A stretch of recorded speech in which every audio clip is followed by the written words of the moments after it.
welcome back to Shakedown Shan. I'm happy to be back with you. I'm sure Rick is too. So I've done a lot of exciting things. I went to Washington, D.C. recently for a weekend. I've been there once, but I didn't get to see half the stuff I wanted to see, so I went back, and I still didn't get to see half the stuff I wanted to see. I did go to the Holocaust Museum finally, and wow, we were in there for 2 hours, 2 hours, because we had to go back to the car for parking. But maybe it was 3. I think it was 2. But that wasn't even enough time. We had to rush some things, and it was just crazy. I think I teared up twice. Really? Yeah. It's a great museum, honestly, to remember everybody that was there. And such a terrible thing that happened. It's weird that you want to go see this thing about a terrible thing that happened. Well, but I mean, it's history. Yeah, but puts it in perspective. It does. It really does. Did you visit the Veterans Wall? Maybe. They have all their names on it. Well, okay, so we got there Friday, and our plan was to get lunch and then walk around the mall. And it ended up downpouring. We were at the Washington Memorial, and it just started downpouring in thunderstorms that you've never heard before. It sounded like the thunder should have been shaking the earth. So the Capitol building's this way, and the Lincoln Memorial is so far that way. So you really have no shelter anywhere. And so we're like, well, Lincoln Memorial's closer. Let's head to that. So we booked it. And by the time we got there, we were so drenched, and the rain just wasn't letting up, and we didn't have an umbrella with us. And so we went back to the Airbnb, got changed, went to dinner. But we did get to see the Washington Memorial, I think it was the World War II. Mm-hmm. We did see, I think, the Korean War Memorial, where they have the soldiers through the field or something. That was really neat. And we saw the Lincoln as well. Was it busy? Oh, yeah. DC's always packed. I didn't think on the weekend, though, it was that busy, but it must be. Oh, it was crazy. $3.95, don't ever drive it. People drive ridiculous down there. I thought Jersey drivers are bad, but DC, Maryland, Virginia, that little area right there, they are terrible. It's an 8-lane highway. It's jam-packed, sardine can of cars, and that they are just coming over. They're moving over and hoping that you don't go forward. Same with people on bikes too. They just ride right out and don't even care for their lives. But it was a good trip. I also saw the National History Museum. That was pretty neat. Got this necklace there. Nice. It's the amethyst, and that was pretty cool. We wanted to see some other museums, like the Air and Space one, but we didn't get to that. Kind of goes with the colors you're wearing today. Yeah, purple. Yeah, and what else did I do down there? We were supposed to go to the ocean Sunday, but it was raining. Mm-hmm. It rained all weekend. Yes, bad. And so we ended up driving out to Delaware to Dogfish Head Brewery. Okay. It's good. Hey, I want to wish Joey a belated happy birthday. Yes, yeah. Yeah. That was the birthday surprise weekend. Excellent. And so other than that, I've been doing soccer. Soccer's in full gear. I just came from a soccer game. And they lost, but it was a good game. As long as they had fun. Yeah, they had fun.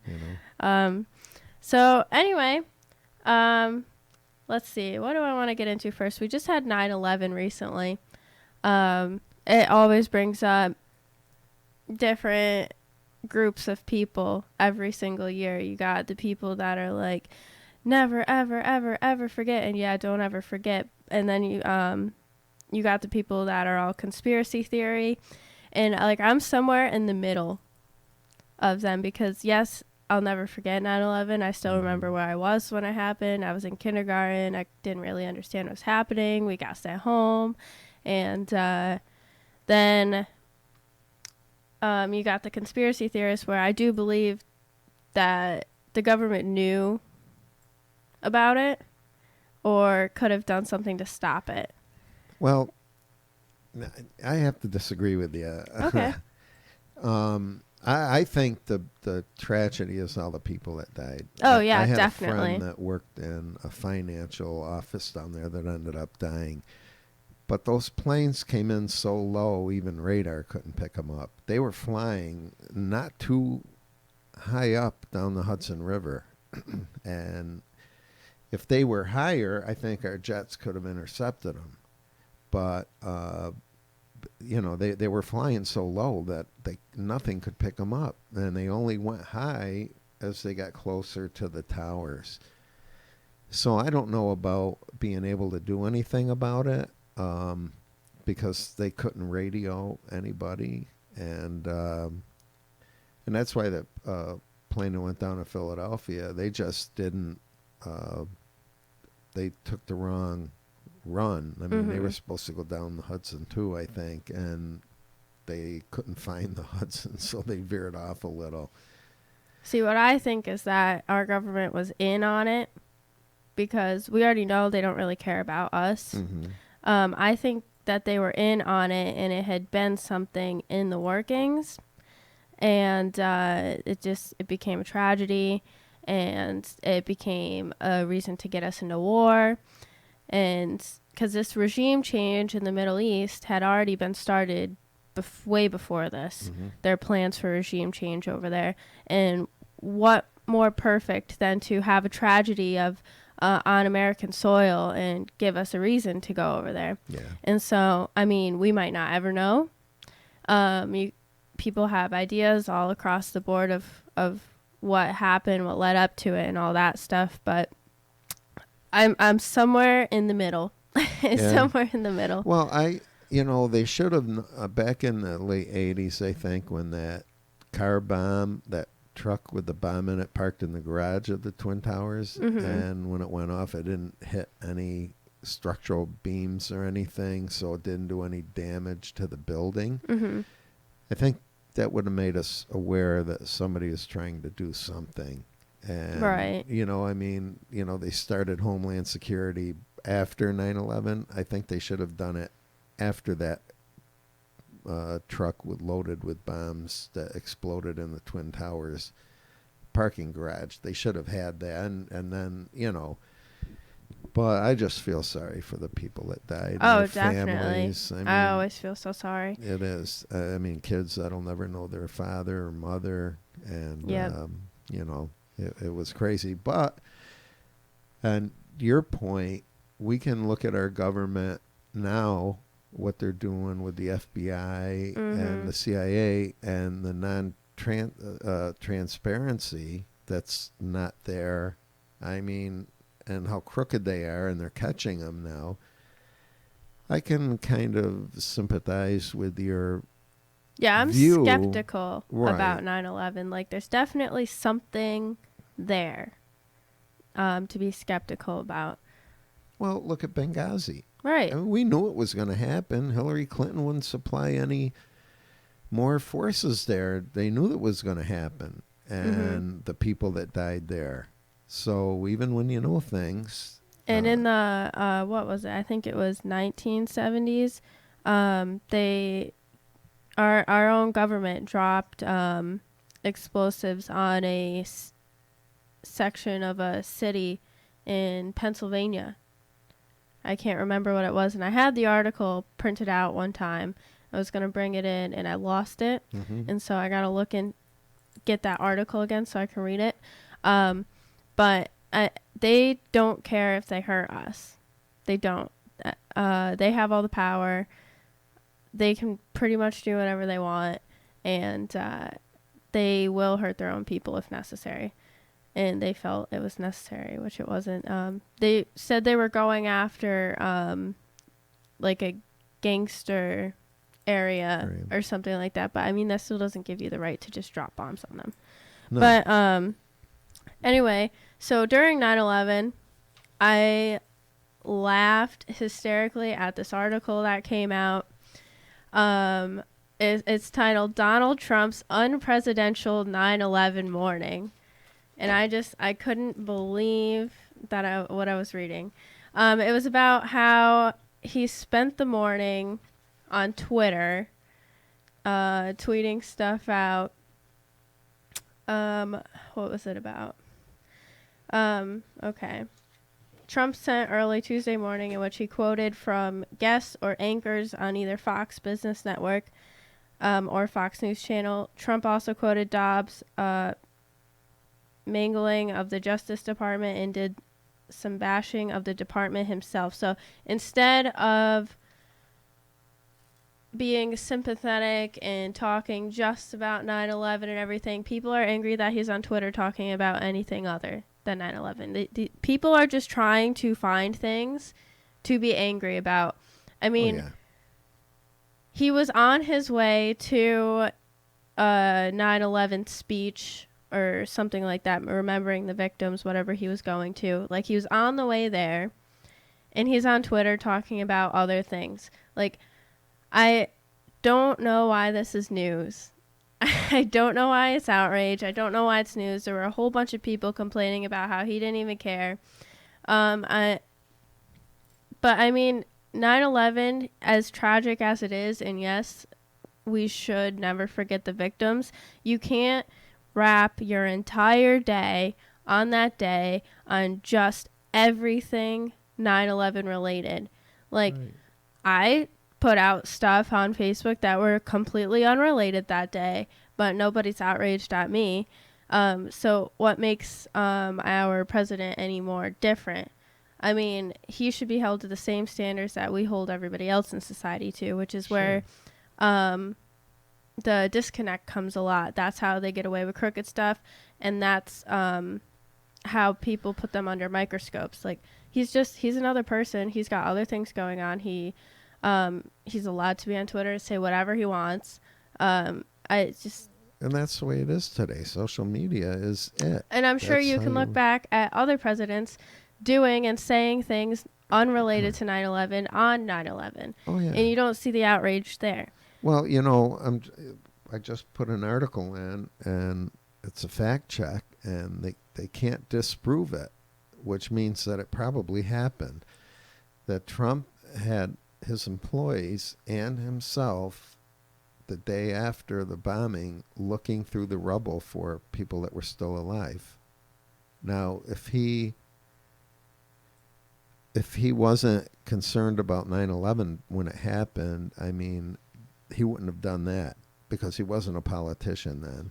Right. And he had his employees and himself helping the firemen and that look for. So that's why it's kind of like, I don't think he'll ever forget that. Right. I mean, it's not like people are forgetting. It's not like people don't care about the victims. It's just that we don't wrap our entire lives around this one instance on that day. I mean, it's been, this is what, 2001, right? Mm-hmm. It's been 17 years. All of your Twitter feed is not going to be just 9/11 on 9/11 anymore. And, I mean, I think it's absolutely crazy that this is the outrage right now. Well, look at... why are we not outraged about things that matter? Right. But look at when Japan bombed Pearl Harbor. They said no one would ever forget it, and the newspapers don't even put it in the paper anymore. Right. I mean, you have to hear it from, it's part of history. Yeah, and I mean, that was a tragedy. I mean, that a real tragedy. But life goes on. People tend to forget about it, and it may not be right, but that's human nature, And with Trump, I mean, look, they blamed this last hurricane on Trump. They said that he was complicit, that it was coming on land. I mean, come on, give me a break. I mean, you can't blame people for natural disasters. No. And I mean, if you live in a hurricane area, you're at risk of hurricanes, and you need to be prepared. Decide for yourself, if based on the weather reportings and everything, if you should leave or not. Yeah, well, or live there. Right. I mean, I would never live in Oklahoma because it's tornadoes. Flat, and they get tornadoes. I mean, I forget this one city. It's been destroyed like 5 times, and they rebuild it. But it's in a tornado lane, and I wouldn't live there. So Right. I mean, that's the risk that you run that's right. when you put yourself in the way of natural disasters. And I mean, we can't do anything to stop natural No. disasters. You can only do something for yourself to get out of the way of it. Right. And if you're really upset about your house being destroyed or not getting out in time for a hurricane, well, that's your own fault for not evacuating when told to do so, or not being prepared, or just the fact that you live in a riskful area. Right. So speaking of hurricanes, Puerto Rico and that hurricane that they had, that totally destroyed Puerto Rico. But back when that happened, I remember everybody saying, oh, we need to send aid, we need to send money, we need to send food out of our, FEMA Yeah. funding or whatever. Give them food, give them water. And, I mean, I'm not saying we shouldn't send them stuff, but I mean, sending our government aid to their government clearly didn't work because they just found, what was it, 11,000? Was it 1,000? I think so.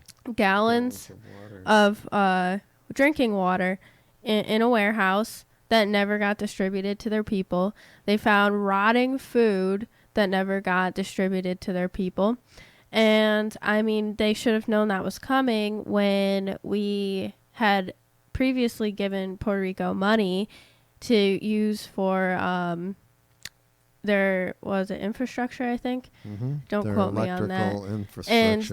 And it never went to it, and then it doesn't get paid back, and they're in crazy debt to us. But well, half of Puerto Rico's electrical infrastructure was not there before the hurricane happened. Right. I mean, it's not like that hurricane destroyed their whole grid.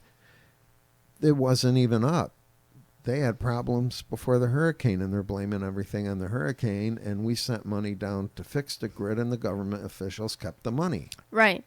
And so, I mean, after you decide to send help and it's not used correctly the first time, you think you would learn to not send help to the government for the people the second time. But that's never the case with us. And the way I see it is, no, we shouldn't send them our food, water, and money from our government aid.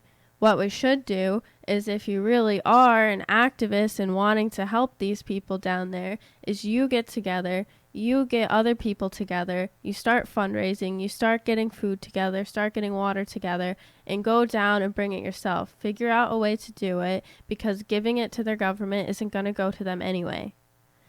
No. And stop looking to our government to go fix problems in the world that you think should be fixed. Well, you know, you're right. And I get so frustrated when you talk about this, because all this food, they sent 4 big ships of food and water down there.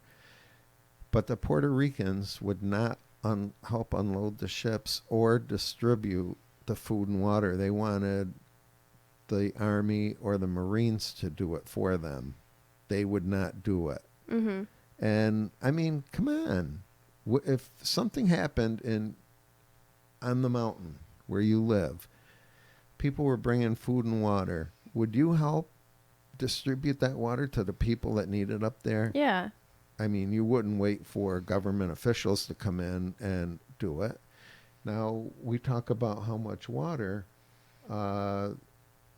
hundreds of thousands of cases, and there's three gallons to a case, and they found hundreds of thousands of cases. So it's not just 11,000.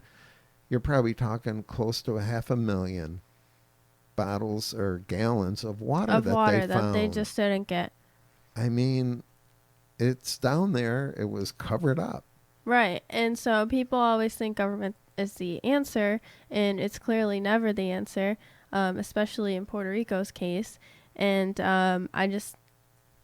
I can't see why people think that it was going to actually go to these people that needed it. Right. So, I mean, like I said, if you want to help a situation, you got to figure out a way to do it yourself with other people, get people together, Because if it's something you really care about, you're going to find a way to do it. And that's the problem, is people don't really care about things that much, but they want to make a big deal about it and have the government deal with it. So they don't have to. But if it was left up to them, they probably wouldn't get it done either. Right. Now, the other day, President Trump visited 5 cities that were hurt by this hurricane, underwater or whatever. And he went to this one town, and there was a Baptist church, and the people put, I forgot how many thousands of dinners together in those styrofoam containers. And the president was there with the governor, and as the cars were pulling up, he was handing out the meals to them. And I was getting choked up because he was shaking their hands and hugging the kid. The kids wanted a hug from him. And the one lady said, "Mr. President, we're praying for you." And he looked at her and he says, "We're praying for you." He said, "You can pray for me, but you're the focus of everything now." And he stayed for probably half an hour handing out food, because you should have seen the lines of cars that were waiting. And this was all food that people there made, right? And volunteered. That volunteers People volunteered to the food, and this church put them all together. And like 3 people were taking, maybe they got like 6 or 7 dinners, maybe 2 apiece. And you should have seen the kids that came up to hug him. And he just hugged them back, and he was giving out dinners to these cars. And it's like, and they were thanking him. And he said, the people in back of me, the volunteers, all had yellow shirts on. They're the ones that you should thank. They're the ones that are doing this. And he said, without government help, he said, they're not getting government food. He said, they may at some point, because, you can't keep donating food for a month. But he says right now they're the ones helping you out when you need it. And really, the power is with the people, and we can do some really amazing, great things if we really put our mind to it and want to actually help and make a difference. And people are just lazy. That's why they look to the government. They're lazy. Yeah. So let's see. Speaking of all this government aid and money and spending, Alexandria Ocasio-Cortez, she's been a hot topic for me lately. So I have this article here from Reason Magazine. It's a quick little one. So Alexandria Ocasio-Cortez. I hate that she has such a long name. I know. Every time I say it, it's just too long. We're going to call her the AOC. Right. The AOC. AOC. If she does get into Congress and ends up putting through a bill, it might be called the AOC plan. Please. So anyway, so let's see. Where do I start? Okay.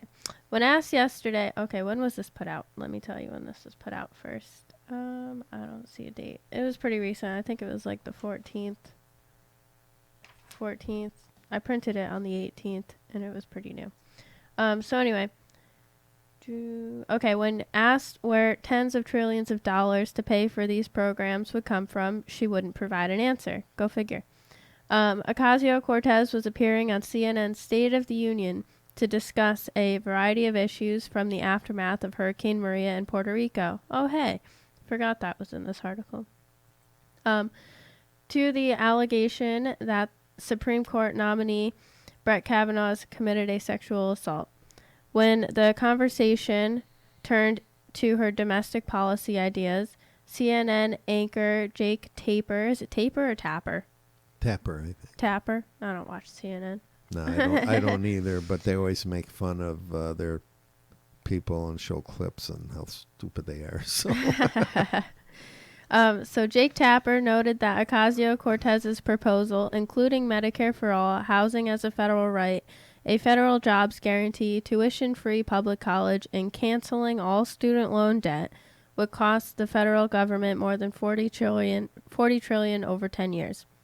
Tapper got that figure by adding up cost estimates for some of her bigger ideas. According to a cost analysis in Vox, the main Democratic Socialist policies would actually cost roughly $42.5 trillion over the next decade. The biggest culprit is the single-payer health care plan, Medicare for All, which the Mercatus Center says would cost taxpayers $32 trillion. Either way, it's a high number. Yeah. Oh, yeah. Tapper then cited a July interview in which Ocasio-Cortez claimed that hiking the corporate tax rate would raise $2 trillion over the next decade. But what Tapper asked about the other $38 trillion. So she only has a plan to get $2 trillion of the 40. Right. And so where's the other 38 coming from? Well, this lady has no clue. All she wants to do is turn this into a socialist country. Yeah. It's in her platform that she's running on. Right. Democratic Socialist. Yeah, whatever that means, right? So, she responded by defending her most expensive proposal. Medicare for All would save the American people a very large amount of money, which doesn't make any sense. She then explained that these systems are not just pie in the sky, since they exist in other countries as well. What we need to realize is that these investments are better and they're good for our future. The candidate went on to call her proposals generational investments, which means that's crazy if you just wrap it around your head. Generational investments, which means, no, we're not going to be responsible for it, but down the road a few generations, we're making them responsible for it. Sure. So we might not see the repercussions from it, but somebody definitely is. Noah. And that's absolutely, it's so wrong to that's like taking, that's like going so far in debt that your great-grandchild has to pay it off. Yep. Because nobody could pay it off until so far down the road. And even they couldn't pay it off, and then they just can't live because they're dealing with your debt. But not only that, I mean, that never stops. Every year it gets bigger and more. And so now you're 5 generations out, but all in that time, the debt keeps growing. I mean, so. And so she's like, well, no, we're not going to have to pay for it, but we're going to make somebody else pay for it. That's not right at all. I mean, you don't make your children pay for your debts. You shouldn't. And you shouldn't have your grandchildren have to pay for your debts. So anyway, here we go. She says, it's really profound decisions about who we want to be as a nation. Why are you speaking for all of us? Not we. This is not who we want to be as a nation. Maybe you and the people that follow you, but not we as a collective whole. But as Tapper pointed out, she didn't answer his question. You say it's not pie in the sky, but $40 trillion is quite a bit of money, and the taxes that you talked about raising to pay this only account for $2 trillion. Ocasio-Cortez again failed to provide a specific answer, instead arguing that current health care costs prevent people from spending money. Well, it's because it's so inflated because of the Obamacare thing that went on. And when you add, we did it with the supply and demand. When you subsidize something, it inflates the rates, and everybody has it. And so if we just leave it to the market, there's more incentive for health insurance companies to compete with each other to have the lowest premiums with the best benefits. Well, that's what happens in a capitalistic society. You open it up that way, and competition is what makes and it makes it better. It provides for improvement, innovation, lower costs. That would make it more accessible to people and more cost friendly than having the government in here subsidizing it. And if you take all the money away from them, they're not going to be able to afford. Where do they think that they're going to pay the people when, let's say you break a leg, and the government has the insurance companies now, all right? Do you think they're going to pay for that? they're gonna put you on a list. I mean, and because there's going to be so many people ahead of you trying to get things taken care the of. same thing. And let's say open heart surgery. You see it in Europe, or is it the UK? The UK. The UK, they have even Canada. They have terrible health facilities, and people wait forever to get taken care of. And doctors get paid by the government, and they don't get paid hardly anything. So that's an it's incentive so not to have good doctors. I mean, yeah, it's inefficient. It's terrible. The free market would definitely take care of health, the health insurance and the cost. Let's see here.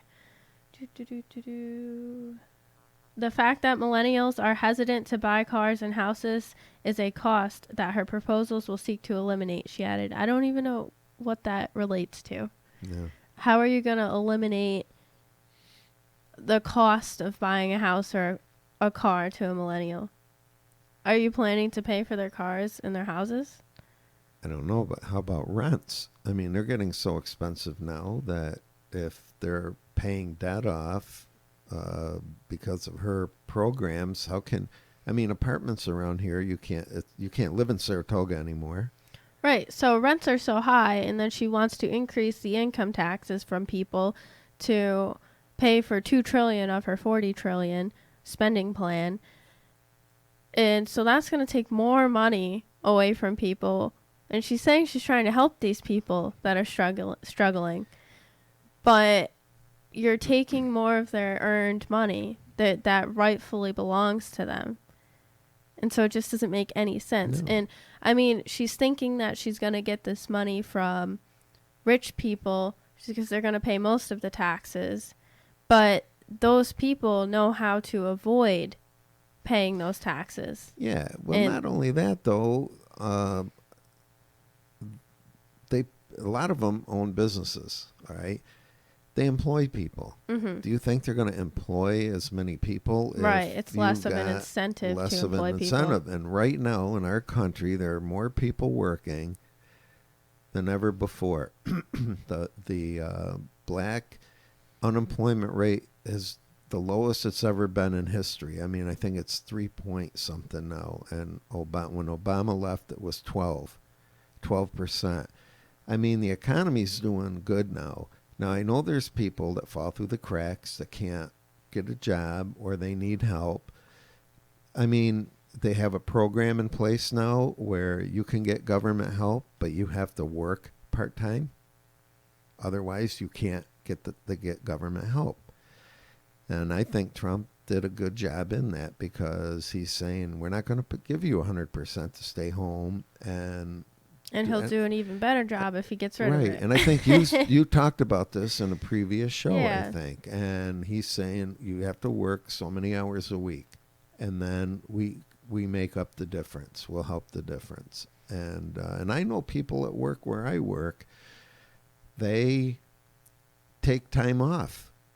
They've got a job, but they take time off so they can collect welfare. Right. And I mean, they could be working and making money. They could be working and making money. And so that's where the abuse of those programs comes in. Sure. And so we're going towards more steps of, okay, well, we have this. Let's start making rules to, like, more stricter rules of who can get it and start cracking down on these because it's being so abused. But even though they're doing that, it still gets abused. People still find a way. Oh yeah, and if she gets in, oh yeah, definitely. You won't even have to work. Right. I mean, see, I'm a big believer in a flat tax.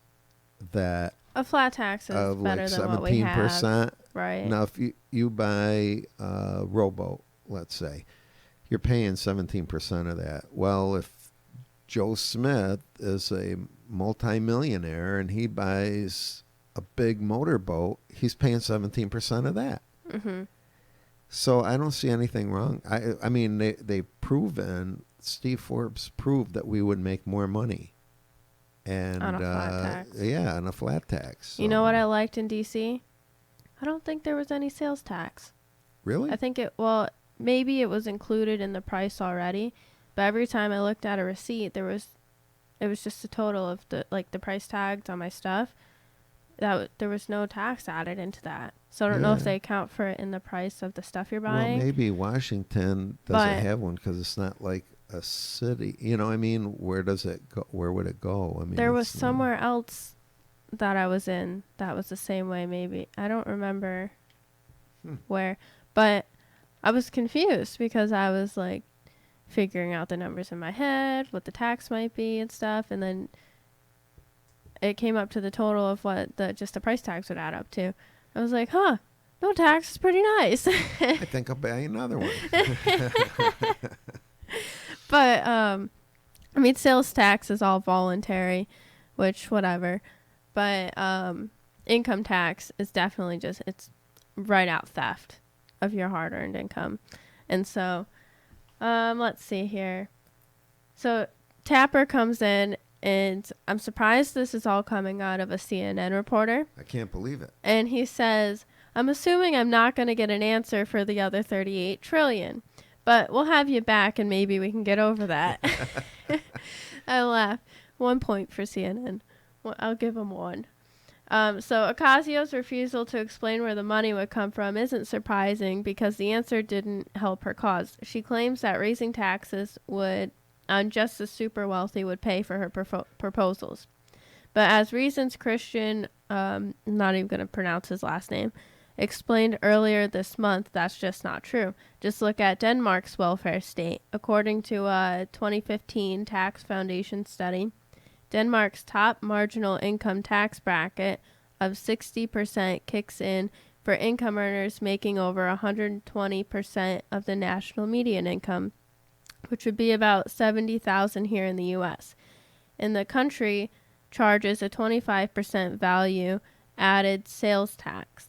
In the U.S., one has to make about 700% of the national median income, $400,000, before they're subject to top marginal tax rates. The U.S. also has no value added tax, with the steepest sales tax in the country barely cracking 10%. Was there more?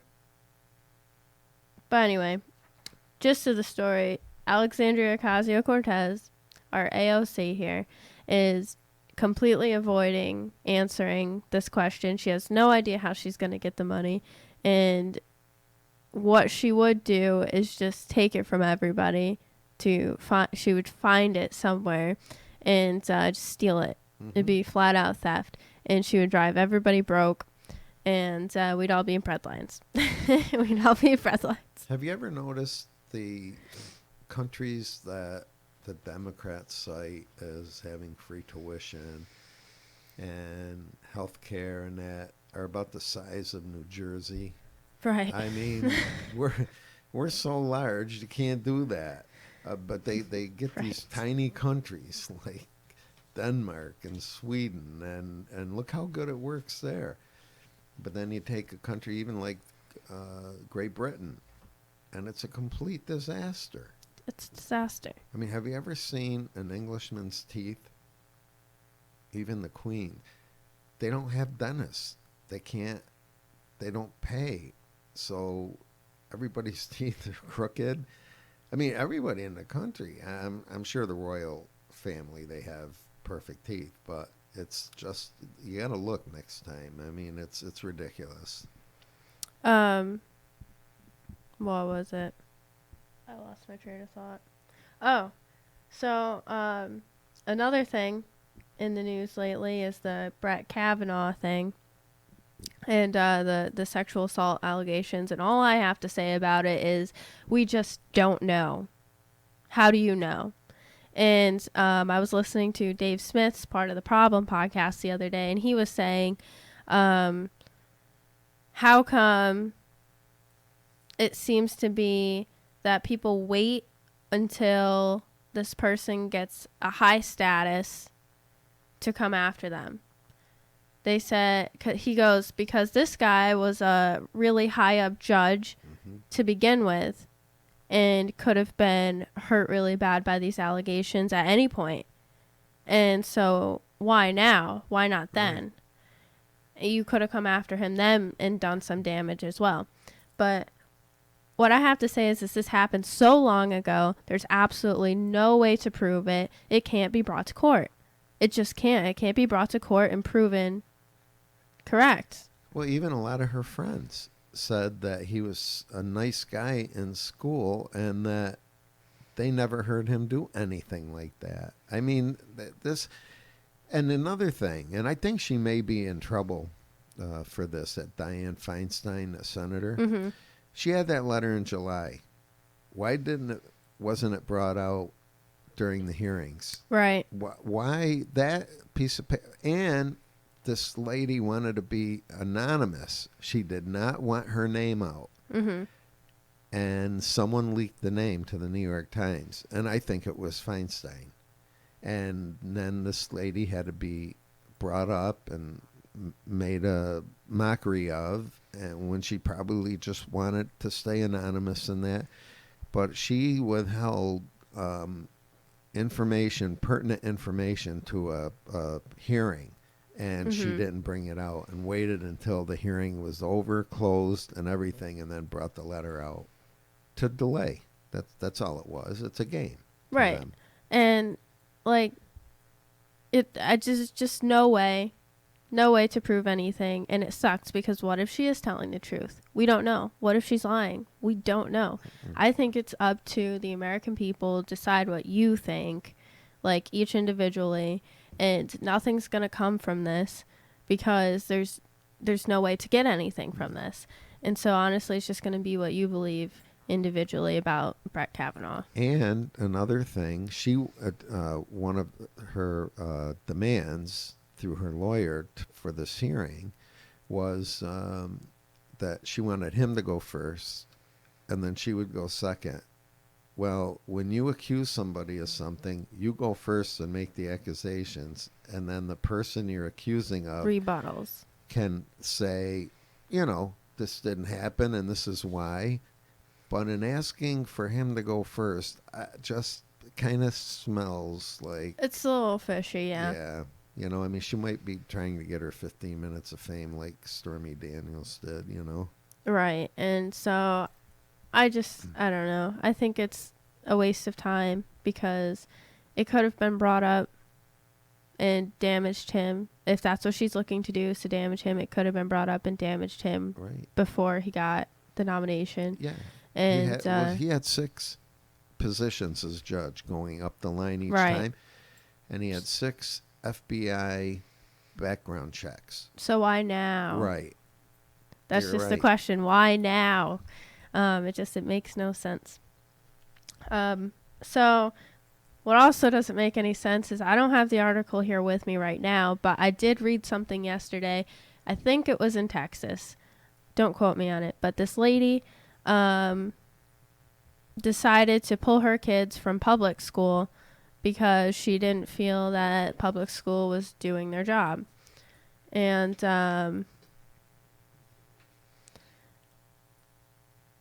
so she pulled them from public school and decided to homeschool them. She filled out all the proper paperwork, and the school gave her paperwork confirming that she had completed the process to remove her kids from the public school system and begin homeschooling them. So she was homeschooling them. I can't remember how long, maybe 2-3 months or something like that. And CPS came to our house.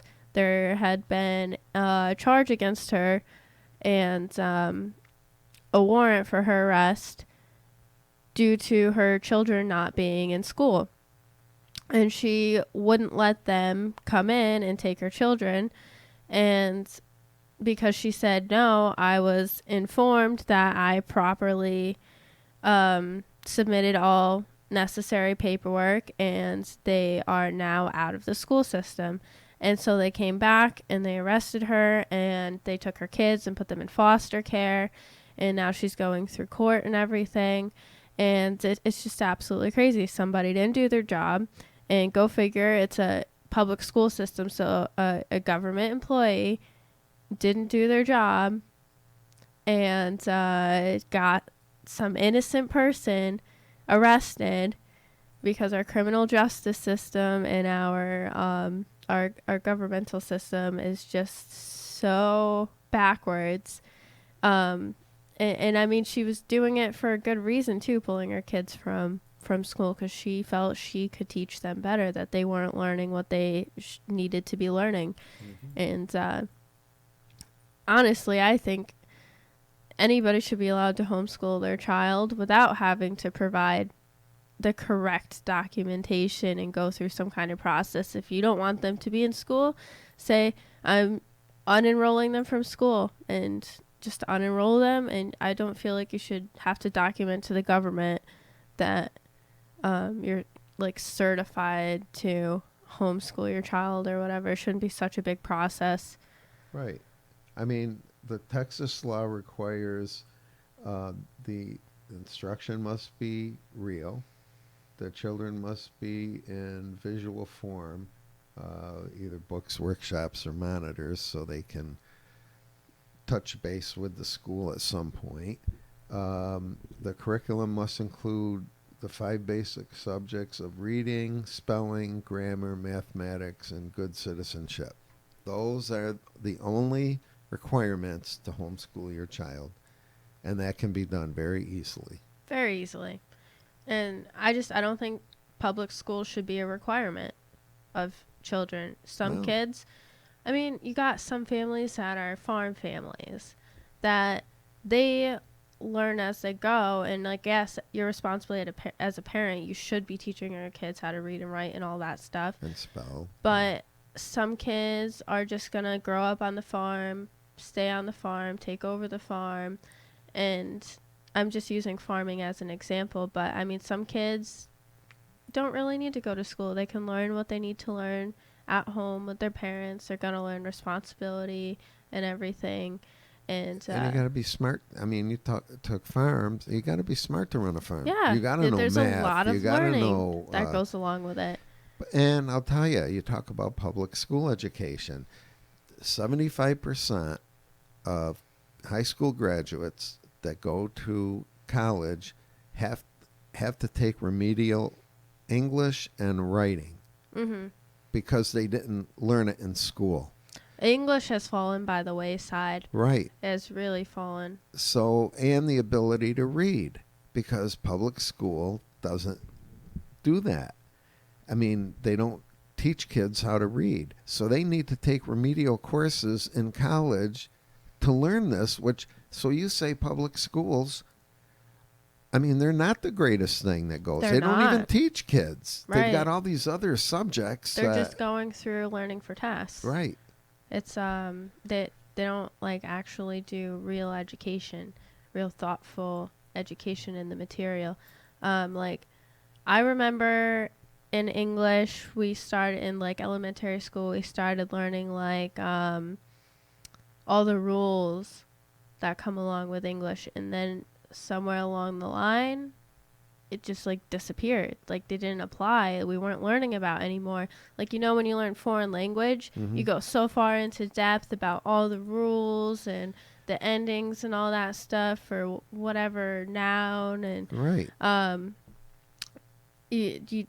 mean, English has a lot of rules to it. It's a very hard language, and I don't remember ever learning English like that. And I know I grew up speaking English. It's my language. Right. And so I already know English, but like I wasn't really taught English as a language. Right. I mean, there's so many meanings of the same word. Yeah. It's very confusing. I mean, you can have one word and it means something different 4 or 5 different ways, the way you use it. And I don't think kids are learning that. No, today. they're just reading books and talking about them. Yeah, and they're not even really reading them because they're not, like, I remember a few times just getting a book and like spark noting it. Sure. Because I didn't have enough time to read it. I used to get those what were they? I forget what they're called now, the books you bought in the store. It was like Cliff's Notes or something. Yeah, and like I enjoy reading, but there were a few books that I didn't like. Right. And so like after the first 2 chapters, I'm like, I'm going to spark note it. Now, did you learn handwriting? Did they teach handwriting in school when you were a kid? So they taught us cursive in 3rd grade, which Okay. they don't teach anymore. I know. And that was the only time we ever touched it. And as far as handwriting, they really just had us write on like lined paper with like the middle line in Right. it. So, but not like penmanship. That's Or anything. it. It And you know, just- kids really can't do that. They can't. It's Oh, very Noah's hard handwriting for them is terrible. and it's very well. She may listen to this, but I think kids that are 26, 27 have a hard time writing cursive now. And what's becoming a problem is that they can't read it. Oh yeah, reading cursive can be difficult. And they're not going to be able to read cursive. And I think that's sad. Yeah, I write in cursive, like for letters and stuff, Yeah. just to get the practice, to keep it in my hand. But I do know some people that can't read or write cursive very well. Yeah. And the only problem I have with it is the letter Z. Yeah. I can't ever remember how to do it, and so I just do some like weird squiggly thing. But yeah, our education system is fallen by the wayside, especially the English language. Like, Yeah. it's English language class. It should be taught English as a language. Right. Like, it should be taught to us the way they teach English as a foreign language to other people that speak a different language. A different language. That way we can really understand it. Because if you look at it really, like, people in other countries that speak a different language, when they learn English better than we speak it. Oh, sure. Because they're learning it as a different language. I mean, the same goes to say, I guess, when we learn Spanish, like, if you really go into depth learning Spanish, you Right. probably speak it better Sure. than the people that Speak it. natively speak Because they're using their own, short words Yeah, or their own, slang. slang. how they're But comfortable when with I it. went to school, it was always reading, writing, and arithmetic. Those were like the core subjects that you had to know. Now it's history being changed. You got to learn this right way of history. I mean, because everybody was bad before the And we were 1900. great. Yeah. We were great. Eek. Speaking of education system, we all know Larry Sharp is trying to reform that and do good things with that. He has a rally coming up in Albany Wow. in October, and I can actually go to it. And I've been trying to. You couldn't even go to the one that was local here. I know, because you I were was so busy. It's on a day at a time that I can make it. Good. And I'm going. It's going to be a good time. Yeah. I'm excited. It should be. He's on the ballot. It's going great. I saw a poll, which we all know polling is, or like early polling is never really correct. You can't go by it. But sometimes it can make you hopeful. Sure. I saw one that said he was like at 42%. Cuomo was at like 18%. And the Republican was at like 20%. Does that add up? Yes, I mean, I know they he said usually don't have 42. to add up to 100 either, because there's another independent running too, and she may not have a lot of percentage. You know what I mean? But she's Right. part of it. But I know that the two are catching up to Cuomo, and he's gonna have a real hard time because there's a lot of downstate people that don't like him. And where's Larry from? He is from Queens. Okay, so you got the Republican that's from Westchester County. Mm-hmm. You got Larry Sharp that's from Queens. So they're going to pull votes away from people that voted for Cuomo because Because they're usually from there. that area always votes Democratic, but there's a lot of Democrats that don't like Cuomo. So he's got a good chance of losing this year. Yeah, And- it would be if we could get Larry Sharp in office, that would be a really, really great victory for Yeah. New York. And I think we need a third party. We do need a third party, and then hopefully, if New York goes gold, we can start inspiring other states to go gold. Because I mean, if New York did it, anybody else can do That's it. right. That's right. And I mean, the more third party people we get in here, the more diverse our government system across the country will be, and just the more different ideas coming in, because this whole Democrat Republican thing is just it's gone on so long. They're basically the same now. Yeah. If they're not spending money in one way for like socialist ideas, they're spending it in war on the other side, right, and military. And so either way, we're spending a ridiculous amount of money, and they're doing the same thing, just different principles, right, of what different social party, issues. Yeah. I think that's the main thing. I mean, Republicans, you have more conservative on fiscal and social issues, and Democrats have different views on social and financial issues. But you talked about a third party, and Russ Perot had an awful lot of followers, but I think his problem was with his age. He was too old, I think, at the time to sustain a couple more election cycles and get more and more people to get to his side, because there were a lot of people that backed him. But, and I think Larry's young enough where he can build a consensus, and even in 4 years have more followers than he does now if he loses. And he can probably be a very important person. Very influential, yeah.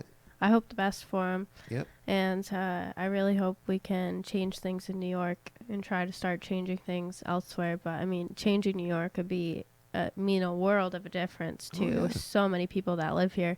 I mean, we're losing so many people because our state is so terrible. But, yeah, Larry Sharp. All the way. All the way. I think I'm going to wrap it up there. Okay. And so thank you all for listening, and I'll see you next time.